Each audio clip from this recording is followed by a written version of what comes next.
Dam, dam, dam, dam. It is time for breakfast. Or rather, why medieval people eat breakfast? Or do they eat breakfast? Let's find out. It's another food history video. I really like these videos. One question I'm often asked is, did people eat breakfast during the Middle Ages? And the answer is, it depends. But when they did, sometimes it was this dish that's essentially a medieval version of Cinnamon Toast Crunch. Oh my a 15th God. century recipe for sops dorées, or golden sops. So thank you to HelloFresh for sponsoring this video as we tuck in to a medieval breakfast. This time on Tasting History. That sounds really cool. So to answer the question, did medieval people eat breakfast, we're going to have to look at several different time periods and several different classes of people. I'm just eating but bread the short right now. answer is, yes, they did, sometimes on occasion. For most people, this meant some bread or cheese or ale, maybe some cold porridge left over from the night before. But as you moved up the social ladder, you might be finding something more complex on your breakfast table, as we see in the 14th century story of Sir Gawain and the Green Knight before the men go on a hunt. Full early ere daylight the folk rose up. The knights, all arrayed for riding, leapt up lightly and took their bridles, and each rode his way as pleased him best. The lord of the land was not the last, ready for the chase with many of his men. He ate a sop hastily when he had heard mass, and then with a blast of the bugle fared forth to the field. He and his nobles were to horse ere daylight glimmered upon the earth. An early morning breakfast of sops. Unfortunately, it doesn't tell us what kind of sops this lord was eating because they really ran the gamut. Sometimes it was just a piece of toasted bread that was dipped in some ale or wine to kind of soften it up, but there are also recipes that are much more complex with eggs added and different spices added. There's even one with fried onions that's kind of Oh my God, that sounds precursor to delish. French onion soup. In fact, the word sop is where we get the word soup. Eh? Really? Damn. Food history is cool like that. I feel like eating in the morning, at least here in this region, it was mostly like you had to eat something because you wouldn't eat on the farm at all. Like, you wouldn't take anything with you, so you'd just have some like bread or cheese, and that's it. Essentially, as the toast started to go away and the liquid started to become more prominent, sop turned into soup. Now, the sop that I have decided to make does not have any onions in it, but it is reminiscent of one of my favorite breakfast foods, Cinnamon Toast Crunch. I want the Sops onion dorées. one. Take raw almonds really and love grind them in onion. a mortar and Wait, raw almonds in this? temper them with wine and draw them through a strainer, and let them boil, and cast thereto saffron, sugar, and salt. And then take a pain de man, and cut him, and toast him, and wet him in wine, and lay him in a dish, and cast the syrup thereon. Then make a dreg of powdered ginger, sugar, cannel, cloves, and maces, and cast thereon. And That when it sounds is dressed, really nice. serve it forth for a good pottage. Now, I left the old spelling in because I feel like you can kind of get the gist of what the modern English would be, but I did pronounce it in a modern way because it sounds very, very different if you don't. Anyway, for this recipe, what you'll need is a pinch of saffron, 2 tablespoons of sugar, a half teaspoon of salt, and several thick slices of I don't white cook bread. with saffron This is very what in the often. recipe they call pain de man, or pain de main, which was kind of the nicest white bread that you could get. Then a quarter cup or 60 milliliters of white wine, and then a mixture of spices, and the quantities that you use are really up to you. I'm using a tablespoon of sugar, a half teaspoon of ginger, a half teaspoon of cinnamon, an 1/8 teaspoon of cloves, and a quarter teaspoon of mace. I don't know if I've cooked with mace or if I'm not actually sure what mace translates to in my language. Now I'm curious. And mace in this case is neither the weapon nor the stuff that you spray in an attacker's face, but rather the outside coating of a nutmeg. And it has a similar flavor to a nutmeg, but it packs more of a punch. It's a little bit spicier. It's really good. Yeah, I don't think and I've you also cooked need with 2 it. cups or 475 milliliters of almond milk made with wine. People are often surprised when almond milk appears in a medieval recipe. I guess it just seems like a very modern ingredient, but it was actually really common in medieval Europe, and it was made pretty much the same way that it is today. You can just buy some almond milk at the store, some plain almond milk, but I prefer to make my own, especially since this recipe calls for it to be made with wine, which they will not have at the store, and it's actually really easy to make. Almost as easy as the recipes that you'll get from today's sponsor, HelloFresh. HelloFresh is a great way to get yourself to make more meals at home. And since it arrives on your doorstep, all the ingredients there in a box, you never have to do any shopping. Also, the ingredients are pre-portioned, so you don't even have to do any prep work, you can get right to the cooking. The recipes are well written, they're easy to follow, and they deliver delicious meals like this sesame soy beef bowl. It's now definitely one of my favorite meals from HelloFresh. And should you not like beef, you can still have this meal because thing I'm HelloFresh eating lets you while swap watching out this. different proteins, like you can swap the beef for some ground turkey or chicken breast. And with over 50 recipes to choose from each week, there's something to fit everyone's tastes. Whether you're vegetarian, pescatarian, there might be a company in Romania that does the same. There is, or adults but they're that are known to be picky so eaters. incredibly And right now, expensive you can that get 10 free meals at it's more of a HelloFresh.com when you joke. use my code 10TastingHistory, or just visit the link in the description. They're applied across 7 boxes for new subscribers only, and they're I can't take it, I'm gonna eat. That's 10 free HelloFresh meals when you visit HelloFresh.com and use my That's code one person in this 10TastingHistory. video. And now let us make some medieval almond milk with That got wine, sniped by for the which you will food need hunger. 1 cup or 150 grams of raw almonds, 3 cups or 710 milliliters of water, and 1 cup or 235 I wanna milliliters try of this. white wine. So first, soak the almonds in water overnight. They should become nice Okay. and plump, and then drain them. Then you can grind these up by hand, but if you have a blender, now is definitely the time to use it. Just add in the almonds and then the water and the wine and blend for a minute until everything is smooth. Then pour the almond milk through a fine cloth or a nut milk bag, I don't squeezing out actually as have a much cloth liquid anymore. as possible. And that's your almond milk.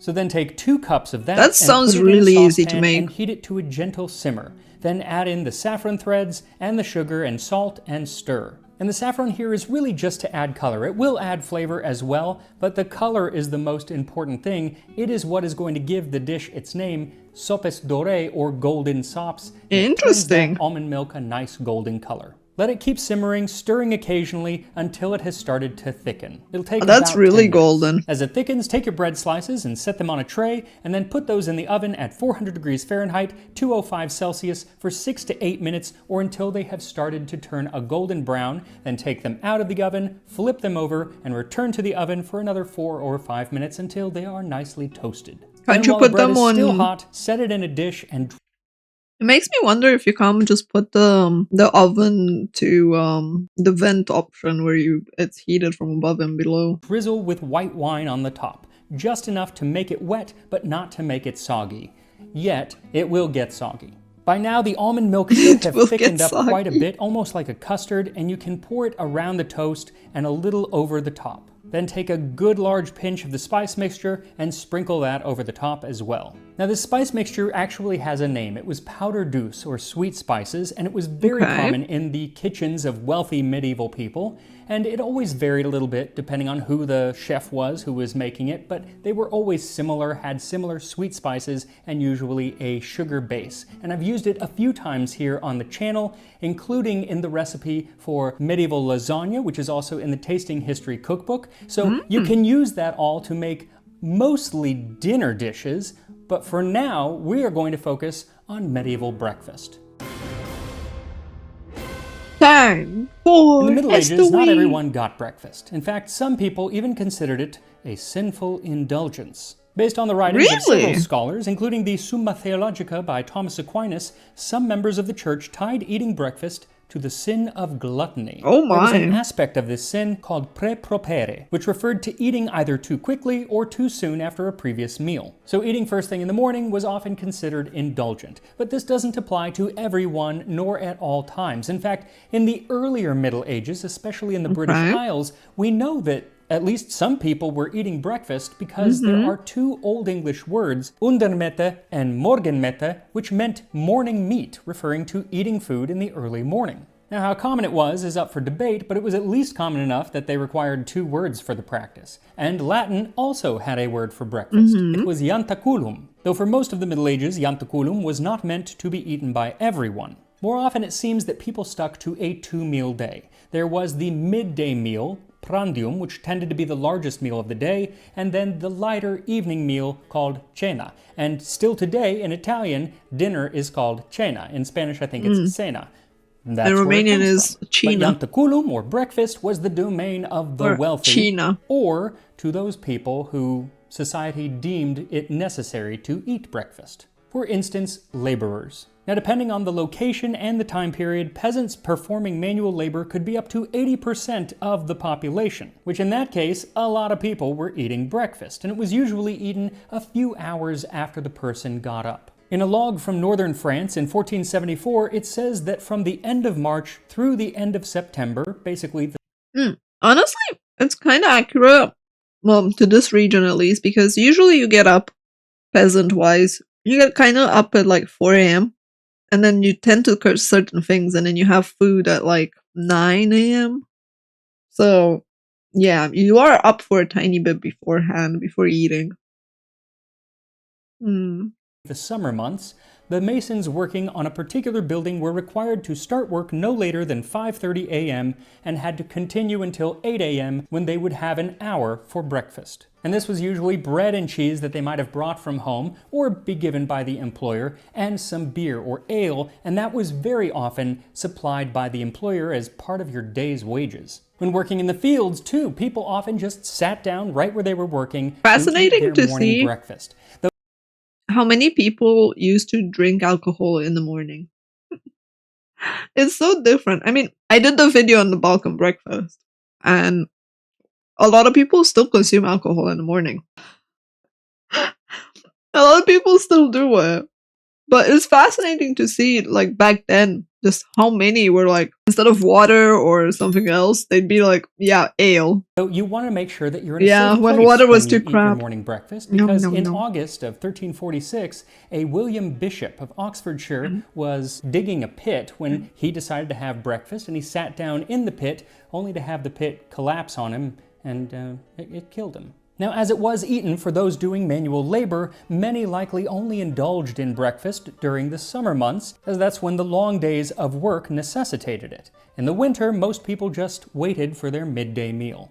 Though if you were either young or sick, you pretty much got breakfast all year round if you needed it. In 1397, at Winchester College, any students under the age of 16 received breakfast every morning. Other members of the society are to have 2 meals only, prandium and cena. There's this wonderful school book from the 15th century where a student wrote down his experience having breakfast. My breakfast was brought to my bedside as oft as me list to call therefore, and so many times I was first fed or I were cled, meaning he often ate breakfast before he even got dressed. But that was a nostalgic remembrance of his younger days as a student. For now he had grown into a young adult, and now at 5 of the clock by the moonlight I must go to my book, and let sleep and sloth alone. Breakfasts that were sometime brought at my bidding is driven out of country, and never shall come again. That's exactly how I feel when I think back upon my youth, eating bowls of cereal and watching Saturday morning cartoons. Oh my god. Oh my god. Oh, this is literally us being like, oh, when we were kids and we'd have our parents bring us food and cook for us. And now, look at us having to do it ourselves. No more being spoiled and pampered. Given something so precious and then have it cruelly taken away from you. Such is life. It was a similar situation for those people who were ill. And if you were a monk, well, having breakfast came with strings attached. In his monastic constitutions, Lanfranc, the 11th century Archbishop of Canterbury, wrote that after terce, the children and the sickly, who cannot fast, shall receive the mixtum. Terce was the mid-morning prayer around 9 a.m., and a mixtum was simply any additional meal that was given to a monk.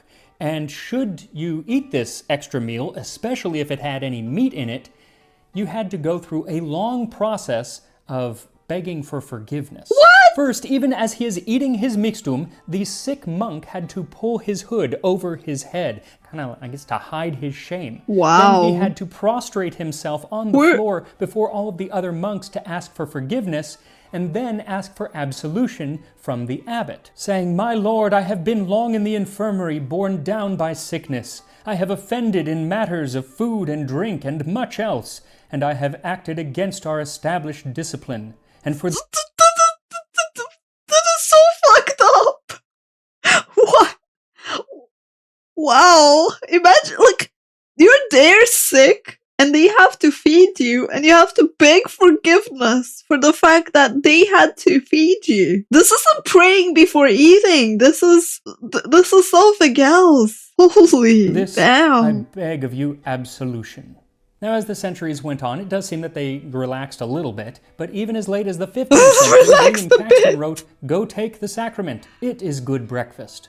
Now, some people opted for the sacrament and breakfast, but breakfast always came after the sacrament, or going to Mass. Even in the passage from Sir Gawain and the Green Knight, it says he ate a sop hastily when he had heard Mass, because even a lord would not eat breakfast before first doing his morning prayers. And it was the same for children. King Edward IV wrote regarding one of his sons, the infamous Princes in the Tower, that item, "We will that our said son have his breakfast immediately after his Mass, and between that and his meat to be occupied in such virtuous learning as his age shall now suffice to receive." So first he went to Mass, and then he had breakfast, and then he had his schooling. And it probably wasn't just his son who was eating breakfast, but the king himself, because by the late medieval period, most of the aristocracy deemed breakfast a most necessary indulgence. Even as far back as 1305, King Edward I, the Longshanks, employed a cook whose designated duty was to prepare breakfast for him at his court, Imagine which having was a constantly cook moving about the country. He was just for recorded your as breakfast. Roger Atebece, Cocus de Gentaculo, cook for breakfast. And what exactly was old King Edward eating? Well, many times it would have just been a fancier version of what the peasants were eating. Bread, ale, cheese, that kind of stuff. But sometimes they would have had something a little bit more complicated. In a 15th century document from the home of Cicely Neville, It's really cool to see not only getting the recipe for like the meal, but also seeing the history and like hearing about it and learning about it. I really the love Duchess this of York channel and for mother that. of 2 future kings of England, it lays out her and her husband's breakfasts at different times of the year. For most of the year there were breakfasts for my lord and my lady. First a loaf of bread in trenchers, 2 manchets, 1 quart of beer and a quart of wine, half a shin of mutton or else a shin of beef boiled. Mutton. Manchet, like the pain de main in our recipe, was simply a very nice form of white bread. So it was essentially what the peasants were eating. You had the bread and the beer, though you also had wine and you had meat. And that's really what makes it a very different meal than what the peasants were having. During Lent, it was the same, but instead of meat, they had pieces of saltfish, 6 baconed herring, or a dish of sprats. Damn, that's some really nice shit. That's some really nice stuff right there. I do enjoy some like sprats or a bit of saltfish. Though generally, I don't think I've ever had it for breakfast now that I think about it. Usually it's more like a snack. But does fish have legs to cross the ocean? Now, since it was Lent, bacon couldn't have referred to like pork bacon. So I'm thinking that baconed herring referred to the method of like curing or smoking the herring, but I'm not entirely sure. I searched. Probably and smoked, I think. Wasn't quite convinced, but that's what I assume. What else is Because cool it's about these old preserved documents, though, better. is not only does it say what they were getting, what the lord and lady were getting for breakfast, but also it talks about who else was even being served breakfast. Around the year 1400, breakfasts be there none, saving only the head officers when they be present. To the ladies and gentlewomen, to the dean and to the chapel, to the almoner, to the gentlemen ushers, to the cofferer, to the clerk of the kitchen, and to the marshal. So, These like, the breakfasts, important of course, people were in not the as fancy as the household. ones that the lord and lady were getting. The cupbearers, for instance, had a loaf of bread, a bottle of beer, and a piece of saltfish. And for those working in the stables, So well, they almost the just same got as the beer and peasants. bread. Now, as the late medieval period gave way to the early Tudor period, breakfast started to become more common. You see it a lot more in the writings of the period, but for the majority of people, for the next few centuries, they kind of stuck to that diet of beer, bread, sometimes wine, cheese. That was breakfast. Only the wealthy that's pretty started solid. to play and make things a little more interesting. Like in 1501, Edward Stafford, the 3rd Duke of Buckingham, often enjoyed a full spread of fish for breakfast, including pike, roach, and plaice, along with a dish of butter and eggs. I was gonna ask, like, I'm surprised that they're not really having eggs for breakfast until much later. Perhaps in the future I'll do a video on the breakfasts of Tudor England, but for now I am going to stick to my medieval breakfast of golden sops. And here we are, sopes dorées from 15th century England. So it really is Soggy bread. I It's mean, kind that's of what it like, is. And it is bread that you sop up juice. That's where the name came from. And it makes me wonder, or rather, it makes me think it's a different version of like French toast, but a lot soggier, a lot more focused on the sogginess of it. Wow. as the bread went away and more liquid ended up coming around, it just became soup. But it smells wonderful. You really get the saffron, you really get the spices. Here we go. Oh man, it looks so It's meshy. it looks so moist. I don't have a better word for it. Soft. Yeah. It like looks very delicious and very soft and fluffy. I think the fluffy is the best word to describe it. But it's really good. So I was worried that the wine was going to be the dominant flavor and kind of overpower everything else, but it doesn't. It's there, maybe, but it's more of you just kind of get a little bit of the burn of the alcohol, but the flavor is the spices and is the almond milk and saffron, and there's a sweetness to it.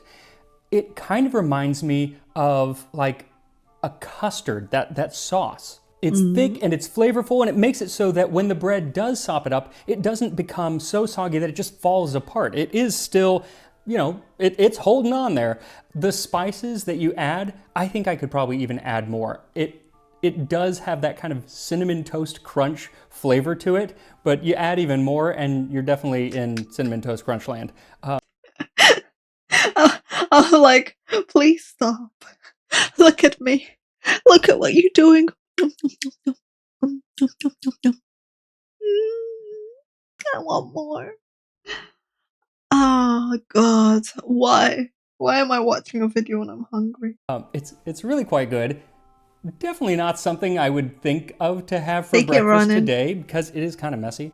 But the flavor's good, and I guess maybe I should have it for breakfast. If it was good enough for a medieval lord, then it's good enough for me. What I also love is that you get the color, that doré, the gold. It does have a bit of a gold hue to it, so you do get that color. So the name absolutely makes sense. So go treat yourself like a medieval lord or lady and make some sopes doré, and I will see you next time on Tasting History. Oh man, that was really nice. I'm not gonna make him go and make sopadore right now. I'm gonna make pizza because it's dinner time. It's dinner time, and I think pizza would hit the spot. But I did lately make a lot of French toast, usually for like I don't know, brunch rather than breakfast. But yeah, I could give it a try. I have learned a couple of new things, like making my own almond milk with wine and a bit about spices, and it has been a very long time since I cooked with saffron. So yeah. From now on, before watching Paws, I'll eat something. That is a very good rule because if anything, like the more you spend time with me, the more you'll know that I'm a foodie. I am a foodie. I like food. You need it. Yeah, you need it. Oh. And for those of you wondering on YouTube, if you made it this far, why we have the fishing thing above me or the timer is because I'm celebrating an event and people can fish up my 2.0 design so they can reveal it early. And if you like puzzles, join the Discord. We have the jigsaw puzzle with the pieces that people are fishing. Join! Try and solve it before the timer runs out. Wah, wah, wah, wah. Anyway, thanks for watching YouTube. Na, na, na, na, na, na, na, na, na, na, na, na, na, na, na, na.